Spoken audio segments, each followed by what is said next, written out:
ganyan ang damdamin ko. Nadarama mula noon, hindi nagbabago hanggang ngayon.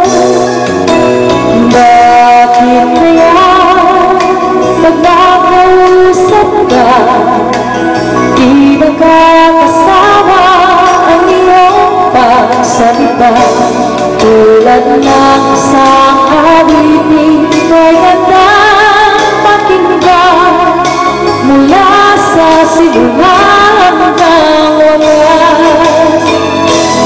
Sadyang ganyan ang damdamin ko sa'yo, mahirap maintindihan, subalit totoo kahit kailan sa buhay ko ito. Di ka lilimutin mula noon hanggang ngayon.